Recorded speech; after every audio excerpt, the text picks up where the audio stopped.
Bismillahirrahmanirrahim and Assalamu alaikum my dear students. So today the topic of our discussion is the second phylum of classification of algae and that is Pyrophyta जिसका common name dinoflagellates है. Basically आज हम dinoflagellates की detail discuss करेंगे. Move on करते हैं next और वहाँ से आज का टॉपिक स्टार्ट करते हैं. सबसे पहले आप लफ्ज़ समझें और फिर हम इनकी डिटेल जो है वो डिस्कस करेंगे. डायनोफ्लैजिलेट्स की बात करें जिसको हम पायरोफाइटा भी बोलते हैं. Pyro mean fire and phyta mean plant like. Clear है. अब फायर क्यों बोलते हैं प्लांट लाइक, तो आपको पता है क्योंकि ये प्लांट लाइक है. यही वजह है कि हम इनको एल्गी के मेंबर्स में प्लेस किया या एल्गी के फाइलम में इनको रखा.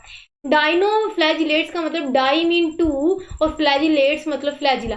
मतलब ये ऐसे मेंबर्स हैं जिनके पास दो फ्लैजिला मौजूद होते हैं. इनके स्ट्रक्चर में दो फ्लैजिला मौजूद होंगे और स्ट्रक्चर भी देखेंगे. उससे पहले आप ये डायग्राम माइंड में बहुत अच्छे से ड्रॉ कर लीजिएगा ताकि आपको आइडिया हो जाए कि हमने जो डाइनोफ्लैजिलेट्स पढ़े हैं वो ये. अगर आपके पेपर में माइंड में ये तस्वीर ही आ जाएगी ना जो मैंने आपके साथ शो की, तो आपको कुछ पॉइंट्स नहीं, आपको आइडिया मिल जाएगा कि ओ अच्छा ये वो है, तो फिर आप उसके बारे में लिखना आसान. यही वजह कि मैं तमाम के तमाम जो है वो डायग्राम्स भी आपके साथ शेयर करूंगी ताकि आपको आसानी हो जाए याद करने में. अच्छा जी, अब इनके करेक्टर्स जो हैं और डिटेल डिस्कस करते हैं. पहला पॉइंट ये है कि मोस्टली डायनोफ्लैजिलेट्स है ना वो यूनिसेलुलर होते हैं. मोस्टली का मतलब कि कुछ इनमें यूनिसेलुलर नहीं भी होते, लेकिन ज़्यादातर जो डायनोफ्लैजिलेट्स के मेंबर्स हैं वो यूनिसेलुलर होते हैं. क्लियर है. अब इनके स्ट्रक्चर की बात करें तो ऐसा है कि ये आप देख सकते हैं स्ट्रक्चर, ये प्लेटेड स्ट्रक्चर मतलब प्लेट्स बनी हुई हैं और वो प्लेट जो हैं वो सेलुलोज की प्लेट्स हैं और उन सेलुलोज की प्लेट्स के अंदर सिलिकेट्स मौजूद होते हैं. क्लियर है. आसान जुबान में चलिए मैं एग्जांपल देती हूँ, फनी सी एग्जांपल देती हूँ. समोसे की आप एग्जांपल ले लें. जो समोसे के बाहर वाली कवरिंग होती है ना, जिसको हम समोसा पट्टी होती है और वो मैदा होता है, जो उसका आउटर कवरिंग होती है ना समोसे की, उसको हमने सेलुलोज प्लेट कह दिया. मतलब ये ऐसा स्ट्रक्चर होता है जिसके आउटर सरफेस सेलुलोज की होती है और उस समोसे के अंदर आपको पता है फिलिंग होती है, चिकन फिलिंग होती है या आलू की जो फिलिंग होती है. अब यही वजह है कि इनके स्ट्रक्चर के अंदर भी सिलिकेट्स की फिलिंग होती है. क्लियर है. मैंने आपको समोसे की फनी सी हिंट दे दी ताकि आपको इनका स्ट्रक्चर एटलीस्ट समझ आ जाए कि इनके जो आउटर स्ट्रक्चर है वो आउटर स्ट्रक्चर सेलुलोज प्लेट का बना होता है. उसके अंदर फिलिंग हुई होती है. किस चीज़ की फिलिंग हुई होती है?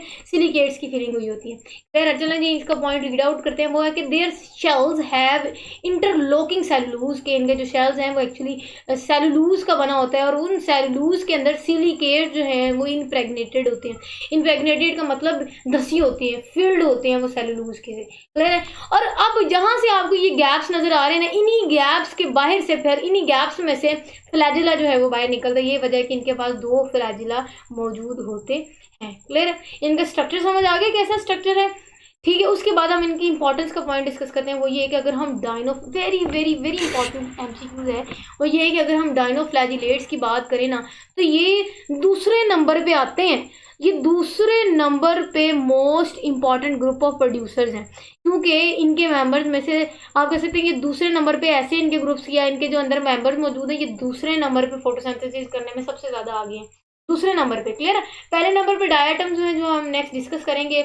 मतलब कि डाई एटम्स के जो मेंबर्स हैं वो सबसे ज़्यादा फोटोसिंथेसिस करते हैं. उसके बाद जो सेकंड एल्गी का मेंबर है वो डायनोफ्लैजिलेट्स हैं जो कि मोस्ट इंपॉर्टेंट ग्रुप है प्रोड्यूसर्स का और सेकंड नंबर पे आता है डाई एटम्स के. क्लियर है. आपको ये इंपॉर्टेंस वाला पॉइंट भी क्लियर हो गया.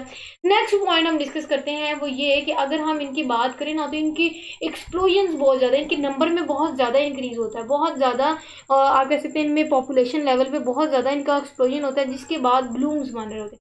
मतलब इनके स्ट्रक्चर बहुत ज़्यादा हद तक विजिबल होते हैं. ब्लूम कहते हैं बहुत ज़्यादा जब आबादी बनती है तो इनके स्ट्रक्चर में ब्लूम्स उभारना एक इनका स्ट्रक्चर बनता है. सो डायनोफ्लैजिलेट्स का जो है बहुत विजिबल स्ट्रक्चर है क्योंकि ये बहुत इंपॉर्टेंट मेंबर है, फोटोसिंथेसिस करता है. यही वजह है कि आप इनके नंबर में भी ज़्यादा, क्योंकि ये ज़्यादा नंबर में मौजूद होंगे तभी तो ज़्यादा अमाउंट ऑफ फोटोसिंथेसिस करेंगे सेकंड नंबर पे. क्लियर है. अब हमने कहा कि क्योंकि इनका प्रोडक्शन भी बहुत ज़्यादा है, इनके जो पॉपुलेशन एक्सपोजर है वो बहुत ज़्यादा है. उसके बाद कहते हैं कि ये जो ब्लूम्स बनेंगे ना, यही वजह है कि हमने कहा कि जो इनके ब्लूम्स है ना वो रेड कलर के नज़र आते हैं. इस कलर के नज़र आते हैं, रेड कलर के नज़र आते हैं. कहते हैं क्योंकि ये नंबर में इतने ज़्यादा है, तादाद में इतने ज़्यादा है. कहते हैं कि जब लहरें आ रही होती ना तो हमें उन लहरों में भी रेड कलर नज़र आता है. मतलब कि जब इनके ब्लूम्स बनते हैं फ्रीक्वेंटली उनमें कलर आता है, वो पानी को फिर ऑरेंज, रेड या ब्राउन शेड कलर देते हैं जिसकी वजह से जो लहरें बनती हैं वो भी हमें लाल कलर की नज़र आती हैं. रेड टाइड्स उनको बोलते हैं. तो बहुत इंपॉर्टेंट एमसीक्यूज है कि रेड टाइड जो है वो कौन सा मेंबर बना रहा है। तो आपने कहना है कि जो पायरोफाइटा है या जो डाइफ्लैजिलेट्स हैं, जो डाइनोफ्लैजिलेट्स हैं, उनके कुछ मेंबर जो हैं वो रेड टाइड्स की वजह बनते हैं। क्यों? क्योंकि कि इनका जो पॉपुलेशन एक्सप्लोयर है वो बहुत ज़्यादा है, बहुत ज़्यादा नंबर में ये मौजूद होते हैं, जिसके बाद ये पानी को orange red brown brown colour देते हैं, जिसकी वजह से रेड टाइड्स हमें नज़र आती हैं ब्लूम्स की वजह से, क्योंकि उनके अंदर पानी के अंदर मौजूद ब्लूम्स होते हैं। फिर हमने कहा कि ये मोस्ट इंपॉर्टेंट ग्रुप है प्रोड्यूसर का, लेकिन ये सेकंड नंबर पे, सबसे ज़्यादा नंबर पे डाई आटम्स आता है, क्योंकि सबसे ज़्यादा एलजी का जो फोटोसिंथेटिक रेट है वो डाई आटम्स कंट्रोल कर रहे होते हैं। इसके बाद हमने स्ट्रक्चर की बात की, मैंने आपको समोसे की फनी सी हिंट दी कि जो आउटर कवरिंग है वो आपको पता है मैदे की बनी होती है। यहाँ जो है डाइनोफ्लैजिलेट्स की आउटर कवरिंग सिलिक सेलुलोज की बनी होती है, और उनके अंदर जो जैसे समोसे में चिकन वगैरह की फिलिंग होती है, इनके अंदर सिलिकेट्स की फिलिंग होती है, और जहाँ से होल्स होते हैं वहाँ से जो है वो फ्लैजिला निकल रहा होता है। फ्लैजिला हमने कहा कि डाइनोफ्लैजिलेट्स का मतलब इनके पास दो फ्लैजिला मौजूद होता है, अगेन जो इनको मूवमेंट में भी हेल्प कर रहे होते हैं। अब मैं चलिए जी, this is all about today's lecture video. और अपना बहुत सारा ख्याल रखिएगा। इससे नेक्स्ट जो है वो हम डाई आइटम्स डिटेल से डिस्कस करेंगे, जिसको हम क्रिस्टोफाइटा भी बोलते हैं। तो okay then, stay connected and अल्लाह हाफिज़।